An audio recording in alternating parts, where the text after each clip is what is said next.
பல இடங்கள்ல பாலியல் குற்றங்கள் அதிகரிச்சிட்டு இருக்கு. சிங்கப்பெண் அதிரடிப்படை தொடங்கி வைக்கும் பொழுது பெண்கள் குழந்தைகள் பாதுகாப்பு விஷயத்துல நோ காம்ப்ரமைஸ் அப்படின்னு சொல்லியிருந்தாரு. இதுல ஏதோ வாய் மூடி மௌனம் காக்குறாரோ. சிங்கப்பெண் அதிரடிப்படைனா ஒன்று வந்து மிலிட்ரியா, ஆர்மியா, போலீஸா, இல்லை இவங்க வந்து ஸ்கவுட் மாதிரி வச்சுருக்காங்களா, இதெல்லாம் தவிர்த்து தனியாக இவரே உருவாக்கியிருக்காரா, அது என்னென்னு சொல்லணும் ஃபஸ்ட்டு. கூட்டு பாலியல்னா என்னம்மா? கஞ்சா அடித்தா கூட்டு பாலியல் வரும்னு நினைக்கிறேன். காரணம் வந்து கஞ்சா போதை அதிகமாயிடுச்சு. தமிழ்நாடு என்றாலே போதை மாநிலமாக மாறி போச்சு. நம்ம இவர் ஒரு ப்ரெஸ் மீட் கொடுக்கறது இல்லை, பிரஸ்ஸை பார்க்கறது இல்ல, உங்க ஊடகத்தை மதிக்கிறது இல்லம்மா விஜய். நீங்க தான் மதிச்சு கேள்வி கேட்கறீங்க. அடிப்படையில தான் பிரஸ் மீட்டை சந்திக்கல அப்படின்னு சொல்றீங்களா? எம்எல்ஏக்கள் எல்லாருமே ஃபெயிலியரா தான் இருக்காங்க. எல்லாருமே ஒருத்தர் மேல 50 பாலியல் வழக்கு இருக்குதான். பாத்தீங்களா இல்லையா? எதை வச்சு சொல்ற? மக்களை வந்து நாய்க்கு சாமா நினைக்கிற ஒரு மனுஷன் வந்து எப்படிமா வந்து அரசியலுக்கு வர முடியும்?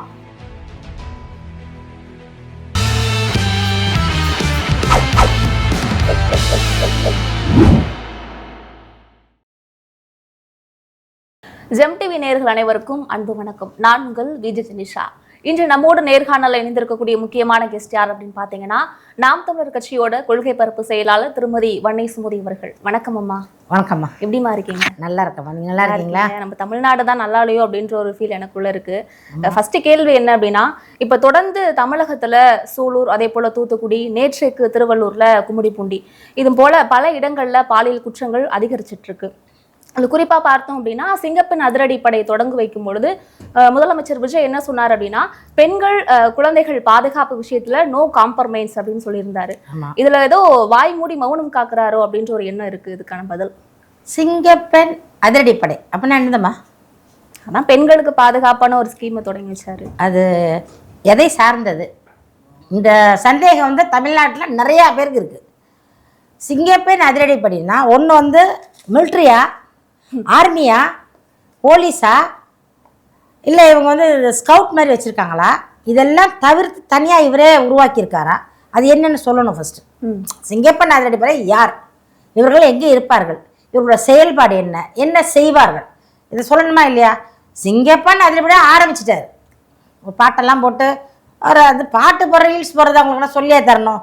டிவிக்கு முக்கியமான ஒரு செயல்பாடு என்னன்னு கேட்டிங்கன்னா ரீல்ஸ் போடுறது. சரி, அந்த அம்மா ஒரு எம்எல்ஏ பாரு, அவங்க ரீல்ஸ் போட்டுக்கிட்டு இருப்பாங்க, இந்த பக்கம் ஒருத்தர் ரீல்ஸ் போட்டுக்கிட்டு இருப்பாரு. அது அவர் பாலியல் பண்ணுறதையே ரீல்ஸ் போடுறாங்க. உருட்டுக்கட்டையில் போய் வீட்டுக்குள்ளே அடிக்கிறதையே ரீல்ஸ் போடுறாங்க. இந்த அம்மா போய் ஒரு ஷார்ட்டு போட்டுக்கிட்டு இருக்கிறத அதையும் ரீல்ஸ் போடுறாங்க. ரீல்ஸ் அரசியல் நடந்துகிட்டு இருக்குங்க. அப்போ அந்த அதிரடிப்படை வந்து என்ன பண்ணுதுன்னு தெரியாது, நம்மளுக்கு என்ன பண்ண போகுதுன்னு தெரியாது. ஆனால் நாடு நாசமாக போயிட்டுருக்கு. எது சொல்கிறேன்னா, பாலியல் வந்து ஒரு நேரத்தில் வந்து பாலியல் இல்லாத நாடு கிடையாது தமிழ்நாடு. உலகம் பூரா அங்கங்கே நடந்துக்கிட்டு தான் இருக்குது. ஏன்னா போன கவர்மெண்ட்டுக்கும் இந்த கவர்மெண்ட்டுக்கும் என்ன ஒரு வித்தியாசம்? அதிகமாக நடக்குது. அதில் நேற்று பார்த்தீங்கன்னா 3.5 வயசு குழந்தை, அந்த பிள்ளைக்கு பேசக்கூட தெரியாது, வெளி உலகம் தெரியாத ஒரு பிள்ளைய ஒருத்தர் 4 பேர் சேர்ந்து எடுத்துருக்காங்க. கூட்டு பாலியல். கூட்டு பாலியல்னா என்னம்மா? கஞ்சா அடித்தா கூட்டு பாலியல் வரும்னு நினைக்கிறேன். காரணம் வந்து கஞ்சா போதை அதிகமாயிடுச்சு. தமிழ்நாடு என்றாலே போதை மாநிலமாக மாறி போச்சு நம்ம நாடு. சாராய கடை சொன்னால் கோவம் வரும் அவங்களுக்கு. சாராய கடை, கஞ்சா, அபீனு, என்ன போதை மாத்திரை, போதை ஊசி, எது இல்லை தமிழ்நாட்டில்? எல்லாமே இருக்கும். இதையெல்லாம் கட்டுப்படுத்தணும். திமுக அரசாங்கம் கட்டுப்படுத்துறேன்னு சொன்னிச்சு, அதுவும் கட்டுப்படுத்தலை. அவங்க ஒன்றும் செய்யாததுனால கொஞ்சம் அங்கே ஒன்றுங்கிற மாதிரி நடந்துச்சு. ஆனால் இவர் சுத்தம் எதுவுமே பண்றதில்ல, அப்படியே வர்றது, இப்படியே உட்காந்துருக்குறது. ஷூட்டிங்க்கு வந்த மாதிரி இருக்கிற இன்னும் அவர் வந்து வெளியில வரல. சினிமா ஷூட்டிங்லேருந்து விஜய் வெளியில வரல. அவர் வரணும். ஒரு பிரச்சனை நடந்தா பிரஸ் மீட் கொடுக்கணுமா இல்லையா? எல்லா முதலமைச்சரும் செஞ்ச வேலை தானே அது. அம்மையார் ஜெயலலிதா பிரஸ் மீட் கொடுத்துருக்காங்க, கருணாநிதி பிரஸ் மீட் கொடுத்துருக்காரு, ஸ்டாலின் பிரஸ் மீட் கொடுத்துருக்காரு, நம்ம AIADMK MLA Edappadi Palaniswami press meet கொடுத்துருக்காரு. ஏன் ஒரு மாசம் இருந்த ஓபிஎஸ் கூட வந்து பிரஸ் மீட் கொடுத்துருக்காரு. இவர் ஒரு பிரஸ் மீட் கொடுக்கறது இல்லை, பிரஸ்ஸை பார்க்கறது இல்லை, உங்க ஊடகத்தை மதிக்கிறது இல்லம்மா விஜய். நீங்க தான் மதிச்சு கேள்வி கேட்குறீங்க. முதலமைச்சர் விஜய் விஜய் விஜய் கேள்வி நீ கேட்குறீங்க எல்லா ஊடகமும். ஆனால் உங்கள் ஊடகத்தில் ஒரு ஊடகத்துக்கு பேர் சொல்லியிருக்காரா? சொன்னதில்லை. சரி, நீங்கள் சொல்ல வேண்டாம், உங்களுக்கு வந்து டைம் இல்லை, ரைட்டு, ஒத்துக்கிறேன். ஆனாலும் ஒரு நிகழ்ச்சி நடந்தால் இந்த இதுக்கு வருந்துறேன், இதை சரி பண்ணுறேன், இது வந்து நடந்துருச்சு, இன்னைக்கு இது நடக்கும், நாளைக்கு இது நடக்கும், இன்னைக்கு செய்ய பண்ண சொல்லலாமா இல்லையா? ஏன் பயப்படுறாரு விஜய்? எதனால வந்து மீடியா பார்க்கறது இல்லை? இதற்கு முக்கியமான காரணம் வந்து அவர்கிட்ட வந்து பயம் இருக்கு. இன்னும் அடிப்படையில தான் பிரஸ் மீட்டை சந்திக்கல அப்படின்னு சொல்றீங்களா? பயம் இருக்கு, அவருக்கு பயம் இருக்கும்ல. அவர் வந்து ஒரு ஷூட்டிங் பாட்டே இருந்தவருமா. அவர் 10 வயசு பிள்ளையா இருக்கும்போது ஒரு படத்துக்கு வந்தவர். அதுலேருந்து அந்த கேமராவே பார்த்து பழகிட்டாரு. அந்த கேமரால ஷூட் பண்ணி டான்ஸ் ஆடி பாட்டு பாடி ரீல்ஸ் போட்டு பழகிருச்சு அவருக்கு. நீங்க சொல்ற மாதிரி பார்த்தா நிறைய படங்கள்ல நடிச்சிருக்காரு இல்லையா? எல்லாமே வந்துட்டு ஒரு ஹிட்டான மூவி தான் கொடுத்துருக்காரு. அப்ப அதுல டைலாக்ஸா இருக்கட்டும், மத்த ஆக்டிங்கா இருக்கட்டும், இதுக்கு எல்லாமே பயப்படணுமே. அந்த பயம்னு நம்ம ஒரு வார்த்தையில சொல்லி முடிக்க முடியாதுல்ல. பயம்ங்கிறது என்னன்னாக்கா, அவரால பேச முடியாதுமா. இப்போ நீங்கள் ஒரு கேள்வி கேட்டீங்கன்னா நான் பேசுறேன் இல்லையா? இந்த மாதிரி விஜய்க்கு பேச தெரியாது. அவருக்கு ஸ்கிரிப்ட் எழுதி தரணும். பார்த்து படிச்சே பழகிட்டார். அவர் வந்து பார்த்து படிக்கக்கூடிய ஒருத்தர். அப்போ பார்க்காம அவருக்கு பதில் சொல்ல தெரியலை, புரியலை, ஏதோ ஒரு பயம், என்னன்னு தெரியலை. அது அவரை தான் கேட்கணும், தம்பி விஜய் தான் கேட்கணும். இந்த குறிப்பா அந்த பாலியல் குற்றங்கள் நடக்கிறதுக்கான அதிக ரீசன் என்ன சொல்றாங்க அப்படின்னா, நீங்க சொல்ற மாதிரி இந்த கஞ்சா போதை அப்படின்னு போதை பொருள் அதை கட்டுப்படுத்த அவங்க என்ன பண்ணாங்க? ஒரு அரசாங்கம் வருது, வாய்க்கிலேயே பேசுது. அதிமுக அரசாங்கம் பேசுச்சு, அப்போ வந்து பொள்ளாச்சியில பாலியல் நடந்துச்சு. திமுக வந்துச்சு, வாய்க்கிலேயே பேசுச்சு, அப்பவும் நடந்துச்சு. அங்கே அண்ணா யூனிவர்சிட்டிலேருந்து மற்ற ஊர்ல எல்லா ஊரும் நடந்துச்சு. ஆனா அங்க வந்து பெரிய பிள்ளைங்கன்னா விட்டுற முடியாது, அதுவும் தவறுதான். அங்க பண்ணாங்க, அவங்களாலே ஒண்ணும் பண்ணல. இப்ப விஜய் வந்து அதிகமாயிருச்சுமா. சின்ன குழந்தைமா, 3.5 வயசு குழந்தை, 7 வயசு குழந்தை, 10 வயசு பொண்ணு, 14 வயசு பொண்ணு, என்னங்கடா கஞ்சாமா, போதைய போட்டுட்டு அவங்க மதி இல்ல அவங்கள்ட்ட, அந்த முட்டாளாயிடுறானுங்க.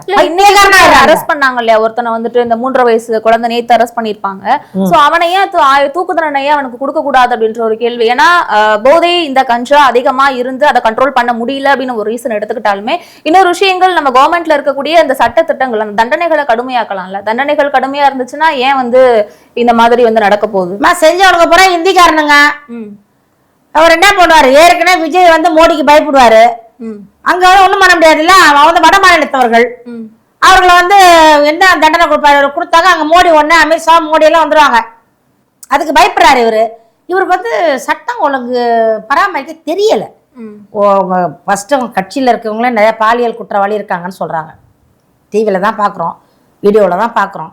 பாலியல் குற்றவாளியை பூரா வச்சு கட்சி நடத்தி கொண்டிருப்பவர் அவர் எப்படிமா வந்து பாலியலுக்கு சப்போர்ட் பண்ணுவார்? வாய் திறக்கலையேமா இது வரைக்கும். ஒரு வருத்தம் தெரிவிக்கிற முதலமைச்சர் ஒரு வருத்தம் தெரிவிக்கணுமா இல்லையா?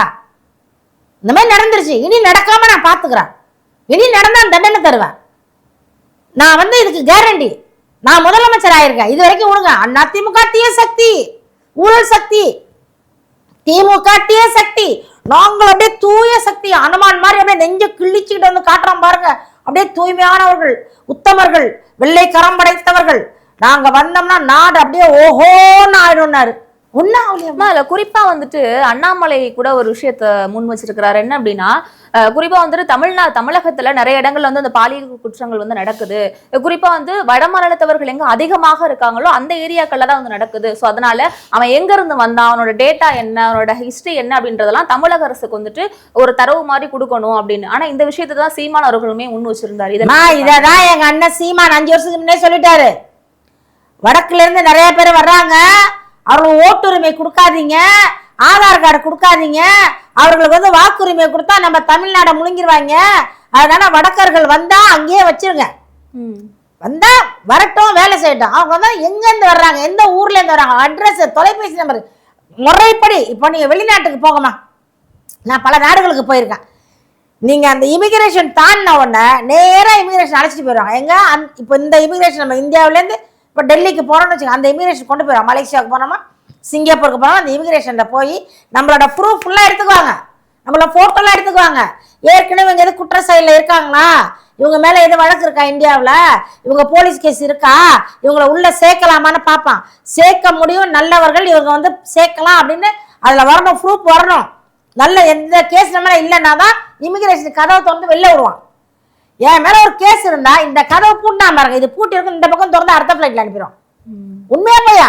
உண்மை. அடுத்த ஃப்ளைட்டு காலையில 10 மணிக்கு ஃப்ளைட்ல இறங்குவாமா, சாயந்தரம் 6 மணிக்கு வந்து இறங்கிடுவாங்க. எவ்வளவு பேர் வந்திருக்காங்க. காரணம் என்ன? குற்றவாளிகள். அந்த குற்றவாளி ஃபில்டர் பண்ணணும். மலேசியாவில் செய்வான், சிங்கப்பூர்ல செய்வான், தாய்லாந்துல இருக்கு அந்த ரூல்ஸ், பிலிப்பீன்ஸ்ல இருக்கு, இந்தோனேசியாவில் இருக்கு, இந்தோனேசியாவில் கூட இருக்கு, சின்ன நாடு இந்தோனேசியா இருக்கு, இதே ஸ்ரீலங்காவில் இருக்கு அந்த ரூல்ஸ். இவங்க ஏன் அதை ஃபாலோ பண்ண மாட்டாங்க? ஏமா வந்தாலும் விட்டுறது உள்ள. ரயிலில் போய் பாருங்க, எக்மோரில் போய் ஆயிரக்கணக்கான வட இந்தியர்கள் வராங்க. அவங்க யாரு? அவங்க எங்கேருந்து வர்றான்? அங்கே கொள்ளையடிச்சிட்டு வர்றானா, அங்கே கெடுத்துட்டு வர்றானா, அடுத்தவங்க முன்னாடி கூட்டிகிட்டு வர்றானா, இங்கே எதுக்கு வர்றான் இங்கே அப்படிங்கிறது எதுவுமே தெரியாது. வந்துடுறது வேலை விட்டுறது, திறந்த வீட்டில் ராயில் நுழைஞ்ச மாதிரி வந்துடுறாங்க. அவங்க பாட்டுக்கு பார்த்தா பில்டிங் ஃபுல்லாக இப்போ அவங்க தான் கட்டிக்கிட்டு இருக்காங்க.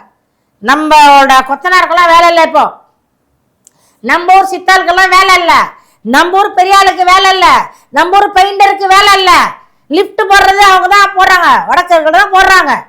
வீடு கட்டுறது இந்தியா அவங்க தான், வட இந்தியர்கள் தான் கட்டிகிட்டு இருக்காங்க. எல்லாருமே அவங்க தொழிலை ஃபுல்லாக அவங்க எல்லாத்தையும் பிடிச்சிட்டாங்க. பின்ன என்ன இருக்குது? அரசியல் அவங்க தான் தொடர்ந்து நகரும். விஜய்க்கு வந்து நிறைய பேர் வாக்கு இவ்வளோ தூரம் வாங்கியிருக்காருல்ல, விஜய் வந்து இவ்வளோ தூரம் வாக்கு வாங்கியிருக்காருல்ல, எங்களுக்கெல்லாம் சந்தேகம் இருக்குது. வட இந்தியர்கள் கூட போட்டிருக்கலாம் வாக்குகள், போட்டு கூட விஜய் ஜெயிச்சிருக்கலாம், ஏதோ சப்போர்ட் பண்ணுறாரு. ஆனால் இதையெல்லாம் பண்ணணுமா? இப்போ ஒரு குற்றம் பண்ணிட்டான், அந்த குற்றவாளி யாருன்னு உங்களுக்கு எப்படி தெரியும்? தெரியாது. எங்கே போய் தேடுவாங்க? முடியாது. ஏன்னா அவனோட தரவு எதுவுமே இல்லை. அங்கங்கே வேலை செய்கிறாங்க, வேலை செய்ய எடுத்து வைக்கணுமா இல்லையா? இந்த ஊர்லேருந்து வந்தாயா போய் இப்படி இங்கேருந்து கொள்ளையடிச்சிட்டு போகிறான், கோடிக்கணக்கான பணத்தை கொள்ளையடிச்சிட்டு போகிறான். போய் தேடுறாங்க, எங்கே? ராஜஸ்தான், மகாராஷ்டிரா போய் தேடுறாங்க. போலீஸ் தேடுதான், காவலுக்கு இதுக்கு ஒரு இவங்க கோடிக்கணக்கான பணத்தை செலவு பண்ணி டீமை ரெடி பண்ணி அனுப்பி ராஜஸ்தானில் போய் தேடுறாங்க. ஏன்னா இங்கே வந்து கொள்ளையடிக்கும் போதே பிடிக்க முடியாது, அவங்களால முடியாதுமா. இதெல்லாம் வந்து இதை தான் அண்ணன் சொன்னார். அப்போவே ஒரு கார்டு கொடுங்க அவங்களுக்கு, அந்த கார்டை கொடுத்து அவன் பதிவு பண்ணணும். ஒரு சாதாரண ஒரு பில்டிங் நம்ம வீட்டை வேலைக்கு வரானா கேட்கணும், அப்போ ஆதார் கார்டு இருக்கா கொடு, என்ன ஐடி ப்ரூஃப் வச்சுருக்க வாங்கி நோட் பண்ணிக்கணும் ஃபோனில். அப்போ நாளைக்கு ஏதோ ஒரு ரெமடி அசமாக அவனை பிடிக்கலாம். இவங்க எதுவுமே செய்யறதில்ல, சும்மா விட்டுறது. வேலைக்கு தானே வர்றாங்க, வந்துட்டு நம்ம தமிழ்நாடே வந்து இழிச்ச வாங்கினாடுமா. வந்தாரை வாழ வைக்கும் தமிழகம்னு யாரோ சொன்னாங்க. ஆனால் வந்தவரையெல்லாம் வாழ வச்சுக்கிட்டு இருக்கு, இங்கே வாழ்ந்தவரையெல்லாம் சாக்கடிச்சுக்கிட்டு இருக்கு தமிழ்நாடு. அதுதான் நடக்குது இப்போ. இந்த பாலியல் வந்து வன்மையாக கண்டிக்க வேண்டியது. இதுக்கு வந்து ஒரு முக்கியமான குற்றவாளி யாரையும் பிடிச்சி அவங்களுக்கு சரியான தண்டனை. நாங்கள் என்ன சொல்கிறோன்னா, நீங்கள் சிறையில் பிடிக்கிறது, ஃபோட்டோ போடுறது, இந்த கையை கட்டுறது, அடிக்கிற மாதிரி சீன் போடுறதெல்லாம் பண்ணக்கூடாது. அவர்களுக்கு மரண தண்டனை கொடுங்க. நாங்கள் ஆதரிக்கிறோம், பெண்கள் பூரா ஆதரிக்கிறோம். இல்ல மக்களே வந்து சொல்றாங்க பல இடங்கள்ல, குற்றவாளி எங்க இடத்துல வந்து ஒப்படைங்க, நாங்களே பாத்துக்கிறோம் அப்படின்ற. நம்ம கிட்ட இந்த அரசாங்கம் என்ன புடுங்கிறதுக்கா இருக்கு? அரசாங்கம் எதுக்கு இருக்கு? காவல்துறை எதுக்கு இருக்கு? வழக்கறிஞர்கள் எதுக்கு இருக்காங்க? தவறு நடந்தாக்கா உடனே அதை பண்ணணுமா இல்லையா? கொண்டு கோர்ட்ல ஏற்றி தண்டனை கொடுங்க, மரண தண்டனை கொடுங்கன்றாங்க. இவங்களுக்கு வந்து 6 மாதம் 5 மாதம் 3 மாதம் வச்சுருப்பீங்க. அப்போ உனக்கு அண்டர்கிரவுண்ட்லேருந்து போவோம், கஞ்சா போவோம், ஜெயிலுக்கு கஞ்சா போவோம், ஜெயிலுக்கு பிரியாணி போவோம். இவரை பார்க்கறதுக்கு ஒரு வாரத்துக்கு 4 பேரை விடுவீங்க உள்ள. அதெல்லாம் செய்யக்கூடாது, எந்த சலுகையும் கிடையாது. இவர்கள் வந்து ஆக மோசமான குற்றவாளிகள். ஒரு 3.5 வயசு குழந்தைய ஒரு பாலியல் பண்ணியிருக்கான், அவனோட மனநிலை எவ்வளோ ஒரு மிருகத்தனமாக இருக்கும் பாருங்க. நம்ம ரோட்டில் ஒரு குழந்தை இருந்தால் கூட கிள்ளி முத்தம் கொடுத்துட்டு வருவோம். நம்மளுக்கு அந்த குழந்தைய பார்க்கும்போது அப்படியே புத்துணர்ச்சி வரும். நம்மளுக்கு நம்ம பேர பிள்ளை மாதிரி, நம்ம பிள்ளை மாதிரி, நம்ம அக்கா தங்கச்சி மாதிரி தோணணும். அதை வந்து அந்த வக்ர புத்தி இருக்குன்னா அவனுக்கு விடக்கூடாது. சரியானதானா விஜய் வாய் திறக்க மாட்டார். விஜய் எதுக்கு அவருக்கு இன்னமும் புரியலம்மா. இப்போது விஜய் வந்து அப்படியே பிரம்மையில் இருக்கார். இப்படி உட்காந்துக்கிட்டு நம்ம எப்படி வந்தோம், ஏன் வந்தோம், எதுக்காக வந்தோம், நம்ம முதலமைச்சரா, நம்ம ஜெயிச்சிட்டோமா, எப்படி ஒரு ஓட்டு விழுந்துச்சு, இன்னும் அவருக்கே புரியலை. அவரே திகில்ல இருக்காரு. உண்மையிலேயே முதலமைச்சர் ஆயிட்டாரு. ஆனா மேடைகள்லாம் அவருடைய ஸ்பீச்சை பார்த்தா அப்படியே ஃபயர் தெரிக்கிற மாதிரி இருக்கு. சட்டமன்றத்திலயோ இல்ல வந்துட்டு ஒரு அமைச்சர்கள் மீட்டிங் அந்த மாதிரி இடங்கள்ல வந்துட்டு ரொம்ப வந்து ஒரு எப்படி சொல்றது, ஒரு பொறுமையா ஹேண்டில் பண்றாரு அப்படின்ற மாதிரி. இது வந்து மேடையில பேசுறது வேறம்மா. இப்ப நீங்க கேட்கிற கேள்விக்கு நான் பதில் சொல்லணும். இப்போ விஜய்க்கு வந்து அன்னன்னைக்கு நடக்கிற நிகழ்ச்சி அன்னன்னைக்கு பதில் சொல்லணும். அதுக்கு அங்கே ஸ்கிரிப்ட் எழுதணும். அதை எழுதி கொண்டு கொடுத்தா அவர் பார்த்து படிப்பார். ஒழிய தனக்கா வரணும். அப்படியா பாலியல் பண்ணானா எவன்டா புடுறா அவனை அப்படி சொல்லணும். ஆதவ் எவங்க இந்த பாலியல் பண்ணிட்டாங்களா, அதுக்கு என்ன பேசணும்? புஷி நீ வாப்பா சொல்லுங்க தோழரே, இதுக்கு என்ன பேசணும்? இப்படி கேட்டு பேசிகிட்டு இருக்காரு அவர். உடனே அந்த உணர்ச்சி வசப்படணும். உணர்ச்சி வரணும், கொந்தளிக்கணும். அந்த மனநிலைக்கு வரல அவர். அவர் இன்னமும் அதிர்ச்சியில் இருக்கார். இன்னும் அதிர்ச்சி வைக்கிறதே இருக்கார் அவர். இன்னும் தெளிவடையலை. பேசணுமா? வாயை திறந்து பேசணும். மக்கள் அதுக்கு தானே ஓட்டு போட்டாங்க உங்களுக்கு, அதுக்கு தானே அவங்களை ஜெயிக்க வச்சாங்க, அதுக்கு தானே அவங்களை முதலமைச்சர் ஆக்குனாங்க. வந்து உட்காந்துக்கிட்டு டிஃபன் பாக்ஸில் சோறை திறந்து காட்டுறது, அப்படி கோட்டை இழுத்து விடுறது, அந்த அப்படியே உட்காந்துட்டு தூங்குறது, இதை வந்து காட்டுறதுக்கு நாங்கள் உங்களை முதலமைச்சர் ஆக்கலாம். எல்லா முதலமைச்சரும் எப்படி இருந்திருக்காங்க? ஜெயலலிதா எப்படி இருந்தாங்க? எப்படி இருந்தாங்க? சிங்கப்பெண் மாதிரி இருப்பாங்க. அப்படி அவங்க தான் சிங்கப்பெண். அவங்க பேரை வச்சு சிங்கப்பெண் அதிரடி படைங்க வச்சு எல்லாம் பேண்ட் சைடு ரீல்ஸ் போட்டு டான்ஸ் ஆடிக்கிட்டு இருக்காங்க. எல்லாரும் சீன் போட்டுக்கிட்டு இருக்காங்க. யார் இவங்க? நான் என்ன சொல்கிறேன்னா, சிங்கப்பெண் அதிரடி எடுக்கிறாங்க, வேறான்னு சொல்ல. ஊர்காவல் படை மாதிரி ஒரு படை அது. ஊர்காவல் படையில ஏற்கனவே இருக்கிறாங்க, இளைஞர்கள்லாம் இருக்கிறாங்க, பெண்கள் இருக்காங்க. அந்த படையை வந்துட்டு செயல்படலை அப்படின்னு சொல்கிறீங்களா? Failure, totally failure. நம்ம விஜய் முதலமைச்சர் ஆயிருக்காரே ஒழிய எம்எல்ஏக்கள் எல்லாருமே ஃபெயிலியராக தான் இருக்காங்க. எல்லாருமே ஒருத்தர் மேலே 50 பாலியல் வழக்கு இருக்குது தான். பார்த்தீங்களா இல்லையா? அதை நிறைய பேர் மேலே பாலியல் வழக்கு இருக்குது, திருட்டு வழக்கு இருக்குது, கஞ்சா கேஸ் இருக்குது. அவரை எல்லாம் எம்எல்ஏ ஆக்கி விட்ருக்காரு. யார் வந்தால் அது காரணம் யாரும் அவர் ஆக்கி விடல, மக்கள். நம்ம மக்கள் படுறாங்கல்ல, நம்ம மக்கள் தானே ஓட்டு போட்டாங்க. உடனே போடு விசில் வீ வீ வீ வீன்னு கத்திட்டு போச்சு, காதெல்லாம் அடிச்சாங்க விசில. இப்போ அடிக்கிறாங்க பாருங்க அவங்க நம்மளுக்கு விசில், நம்மளுக்கு அடிக்கிறாங்க பாருங்க விசில். விசிலுக்கு போட்டு விஜயை கொண்டாந்து வச்சு அவர் சுறாவில் வருவார்ப்பா, சுறாவில் வருவார். அப்படி கிழிச்சிக்கிட்டு வருவார் உள்ளேருந்து, கடல்லேருந்து. அவர் படத்தில் வருவார், அப்படியே மேலேருந்து ஃப்ளைட்லேருந்து சொயின்னு பல்ட்டி அடித்து சொக்கிட்டு குதிப்பார். குதிச்சு உடனே வில்லன்ட்ட சண்டை போட்டு அந்த பொண்ணை அப்படியே தூக்கி தோளில் போட்டு காப்பாற்றிடுவார். அது வந்து நடிகர், அது நடித்தார், டயலாக் சொல்லி கொடுத்தாங்க, ஸ்கிரிப்டை எழுதி கொடுத்தாங்க, அதை செஞ்சார். இது வந்து ரியல். ரீலுக்கும் ரியலுக்கும் வித்தியாசம் தெரியாமல் தம்பி திகச்சு போய் உட்காந்து. அதில் குறிப்பாக பார்த்தோம் அப்படின்னா, இப்போ சினிமாவில் இருக்கக்கூடிய 2 ஆக்டர்ஸ் வந்துட்டு அரசியலில் விமர்சனமாக மாறி இருக்கிறாங்க. அவங்க சொல்லக்கூடிய ஒரு கருத்துக்கள் விமர்சனமாக மாறி இருக்கு. இப்போ குறிப்பாக பார்த்தோம் அப்படின்னா, ராகவாலோட பேச்சை நீங்கள் வந்து கேட்டிருப்பீங்க, திருநாய்கள் அப்படின்ற மாதிரி விமர்சனம் பண்ணது. இப்போ வரைக்கும் யாரு திருநாய்கள், தமிழக அரசா மக்களா அப்படின்ற ஒரு விவாதத்தில் ஓடிட்டு இருக்கு இணையங்கள் ஃபுல்லாக. அதே போல் மாஸ்டர் மகேந்திரன் அவர் வந்து கூட ரீசெண்டாக சொல்லியிருப்பாரு, ஏன்பா 6 மாதத்துக்கு கேள்வியே கேட்காதீங்க, கேள்வி கேட்டாங்க எப்படி பதில் வரும், கேள்வி கேட்கறது நிறுத்தினா பதில் வரும் அப்படின்னு சொல்லியிருக்கிறாங்க. இதை எப்படி நீங்கள் எப்படி பாக்குறீங்க? ராகவா லாரன்ஸ் வந்து யார்?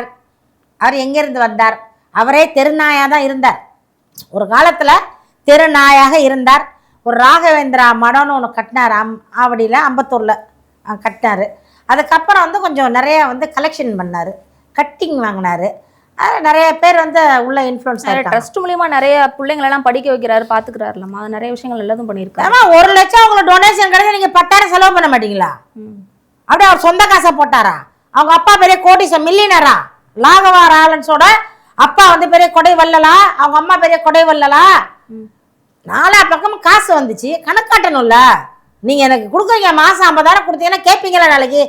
அம்மா கொடுத்தேன் 50,000 என்ன பண்ணீங்கன்னா உடனே சொல்ல 2 பிள்ளைய படிக்க வச்சுட்டு இருக்கேன், 10,000 செலவு பண்ணுறான், 40,000 ஆட்டையை போடுறான். சொத்து எப்படி வந்துச்சு அவருக்கு? வாய் திமுறல. மக்களுக்கு வந்து நாய் மாதிரி குலைச்சா ஒரு பிஸ்கெட் போடுங்க, ரொம்ப குலைச்சா பிரியாணியை வைங்க. நாயை உனக்கு தான் பிரியாணியை வச்சு கொடுக்கணும், பிஸ்கட்டையும் கொடுக்கணும். இந்த நாய் வந்து தமிழ்நாட்டு மக்களை நாய்ங்கிறான். எவ்வளோ திமுர் இருக்கு. அதுக்கு கூட ஒரு வந்து ஒரு பதில் கூட கொடுத்துருந்தாரு. நான் வந்து என்னோட அம்மா ஸ்டேஜ்ல பாக்குறேன் எல்லாரையும், நான் அப்படி இருக்கும் பொழுது அம்மாவுக்கு நிகரா இருக்கும் பொழுது அந்த மக்களை எப்படி நாயின்னு சொல்லுவேன். அவங்க அம்மா சொன்னாராமா? அப்போ அவங்க அம்மா ஸ்தானத்துல இருக்க எங்களுக்கு வச்சா அவங்க அம்மாவுக்கு வைக்கிற மாதிரி தானே. அரசியல்ல பாத்தீங்க அப்படின்னா நிறைய தலைவர்கள் நிறைய விஷயங்களை வந்து பேசுவாங்க, அது வந்து விமர்சனமா மாறும். அது வந்து எப்படி அவங்க ஒரு விதத்துல பேசுவாங்க, அது ஒரு வேற ஒரு விதத்துல வந்து கன்வே ஆகும். ஸோ இந்த மாதிரி நிறைய விஷயங்கள் நடக்குது. ஸோ அவர் வந்து இதை எப்படி சொன்னாரு அப்படின்றது தெரியல. ஆனா ஃபர்ஸ்ட் நம்ம பார்த்தோம் அப்படின்னா, திருச்சி கிழக்கு இடைத்தேர்தலில் வந்து திருச்சியில வந்துட்டு விஜய்க்கு பதிலாக இவரை தான் நிக்க வைக்கலாம்ன்ற மாதிரியான ஸ்பீச் வந்து அடிபட்டுச்சு. ஸோ இதெல்லாம் பார்க்கும்போது திடீர்னு ஒரு இப்படி பேசினதுனால இவர் மேல இருக்கக்கூடிய நம்பிக்கை இந்த இடத்துல என்னவாக மாறும் அப்படின்ற ஒரு கேள்வி இருக்குல்ல. இவர் வந்து என்னமா பண்ண, இது வரைக்கும் பொது வெளில தான் இருக்காருமா. இவர் வந்து தனிப்பட்ட மனிதன் கிடையாது, ஒரு வேலை செஞ்சுக்கிட்டு இல்லை, அவர் எதுவும் செய்யலை. ஏதோ ஒரு படம் எடுத்தார் அவர் வந்து இந்த பேய் படம், அந்த மேஜிக் படம், பேய் படம் தான் நிறைய எடுப்பார். அதனால அந்த பேய் இவரே பிடிச்சிருக்குன்னு நினைக்கிறேன், அந்த மோகினி பேய் அவரை பிடிச்சிருக்குன்னு உடலன்னு நினைக்கிறேன். அதான் அப்படி பேசுகிறாரு இவர். இப்போ இப்படி பேசுகிறாரு, நாளைக்கு திருச்சியில் நின்று ஒரு சமயம் வெற்றி பெற்றால் இவர் மக்களுக்கு என்ன செய்வார்? மக்கள் வந்து எனக்கு தண்ணி வரல, ஒரு பிஸ்கட் பாக்கெட்டை தூக்கி போடு, ஐயா கரண்ட் வரல, ஒரு பிரியாணியை தூக்கி போடும் பாரா. இவரு எதை சொல்றாரு? இவரு எதை வச்சு சொல்ற? மக்களை வந்து நாய்க்கு சாமான் நினைக்கிற ஒரு மனுஷன் வந்து எப்படிமா வந்து அரசியலுக்கு வர முடியும்? ஏற்கனவே விஜய் அப்படிதான் தள்ளி வச்சிருக்காரு. அப்ப விஜய் அப்படிதான் நினைச்சிட்டு இருக்காரு, நாய் மாதிரி நினைக்கிறார் தமிழ்நாட்டு மக்களை. அதனாலதான் வாய் திறந்து என்ன பேசாம இருக்காரு அவரு. இப்போ லாரன்ஸ் வந்து அதே மாதிரி பேசுறாங்க, என்ன அர்த்தம்? அது யாருக்கு வைப்பாரு? அவங்க அம்மா கொண்டு ஃபர்ஸ்ட் பிஸ்கெட்டும் பிரியாணி வைக்க சொல்லுங்க, அவங்க பொண்டாட்டி பிள்ளைக்கு வைக்க சொல்லுங்க, அதுக்கப்புறம் தமிழ்நாட்டுக்கு வரலாம். நீங்க யாரு சொல்றதுக்கு? ஆஃப்டர் ஆல் ஒரு டைரக்டர் தானே, ஒரு படம் தான் எடுத்து. இன்னும் நீங்க அரசியலுக்கு வரவே இல்லை. வர்றதுக்கு முன்னே அந்த இன்னும் அந்த பொடியா யார் அந்த பையன், அது ஒரு 2 படத்தாலும் நடிச்சான். அவன் சொல்றான் கரண்ட் இல்லைன்னா எங்க வீட்டுக்கு வாங்க நான் தரேன்றான். இவன் என்ன பெரிய கரண்ட் குடோன்னு வச்சிருக்கானா? இவன் என்ன ஏழைப்பாளைக்கு சோறு போடுற கதை நினைச்சிருக்க? முட்டா பைய, முட்டாள். யாராச்சும் கரண்டை வாங்க வந்து வாங்கிட்டு போகணும் பையில கொடுப்பான் இவன், இல்லை பிளாஸ்டிக் கவரில் கட்டி கொடுப்பானா கரண்டை, இல்லை ஹேண்ட்பேக்கில் போட்டு கொடுப்பானா, இல்லை சிலிண்டரை மாதிரி அடைச்சி கொடுப்பானா? எப்படி கொடுப்பான் கரண்டை? கரண்ட் வந்து தொட்டா சாக்கடிச்சிடும். நீ மக்களை தொட்டா நீ சாக்கடிச்சிடும் உனக்கு. பார்த்துக்கோ, சின்ன பையன் பார்த்து பேசணும். பேச புரியலைன்னா பேசாத, முட்டாள்தனமா பேசக்கூடாது. கரண்ட் போச்சு, அவன் கத்திக்கிட்டு இருக்கான், புள்ள கத்துதம்மா, உள்ள இருட்டு, பச்சை புள்ள இருக்கு, பிரெக்னன்ட் லேடி இருக்காங்க, பிறந்த குழந்தை பச்சை குழந்தை வீட்டில் கிடக்கு, கரண்ட் 4 மணி நேரம் 5 மணி நேரம் போகுது. இது வரைக்கும் இந்த மாதிரி போகலாம். அதிமுக ஆட்சியில் போச்சு, ஓரளவுக்கு சரி பண்ணிடுவாங்க. திமுக ஆட்சியில் கரண்ட் போனால் சரி பண்ணிடுவாங்க. ஆனால் இவ்வளோ 4 நாள் 5 நாள்லாம் கரண்ட் எங்கள் ஏரியாலாம் டெய்லி 3 தடவை போகுது கரண்ட். மோட்ரு போட முடியலை, அப்படியே உள்ள எரியுது. நம்மளுக்கு சுற்றி மரத்தையும் வெட்டி தொலைச்சிட்டானுங்க இவங்க. ஏற்கனவே ஆண்ட திமுக அண்ணா திமுக மரத்தையெல்லாம் வெட்டிட்டாங்க. பூரா அப்பார்ட்மெண்ட் ஆகி போச்சு. உள்ள காற்று வரல, ரோட்லேருந்து காற்று வர்றதுக்கு வழி இல்லை. அப்போ ஃபேனை நம்பி தான் வாழ்கிறோம். கரண்ட் எல்லாம் என்ன பண்ண முடியும்? அப்போ இந்த கரண்ட்டுக்காக நம்ம இருக்கும் பொழுது வந்து கரண்டை வந்து நான் தர்றேன் அப்படின்னா இந்த முட்டா பயலுக்கு வந்து கரண்டோட அருமை தெரியுதா? அப்போ இவன்லாம் வந்து ஒரு வித்து வெட்டு, இவன் வந்து ஒன்றுமே இல்லாத அவனுக்கு கொடுக்க சொல்லுங்க இந்த பிரியாணியும் இந்த பிஸ்கெட் பாக்கெட்டும். அவன் பேர் என்ன? அந்த பையன் பேர் மாஸ்டர் மகேந்திரன். மாஸ்டர் மகேந்திரனா குழந்தை மகேந்திரனா இருக்கு. அவருக்கு அந்த பிஸ்கெட்டையும் பிரியாணியும் பற்றி லாரன்ஸ் கொண்டு கொடுக்க சொல்லுங்க. கொடுத்த பிற்பாடு அதுக்கப்புறம் நீங்கள் மக்களுக்கு வரலாம், கொடுக்கலாம். நீங்கள் முதல்ல திருச்சியில் நிற்கலாமா வேணாமான்னு யோசிச்சுக்கோங்க. மக்கள் வாக்களித்தா உங்களுக்கு எல்லாருக்கும் பிரியாணி பிஸ்கெட் ரெடியாக இருக்குது. திருச்சி மக்களே எல்லோரும் லாரன்ஸ் அவர்களுக்கு வாக்களித்து பிஸ்கெட்டையும் பிரியாணியும் வாங்கி சாப்பிடும்படி அன்போடு கேட்டுக்கொள்கிறேன். அரசியல் சார்ந்த நிறைய விஷயங்களை ரொம்பவே வந்து தெளிவாக பகிர்ந்துக்கிட்டீங்க. நன்றிம்மா. நன்றி, வணக்கம்.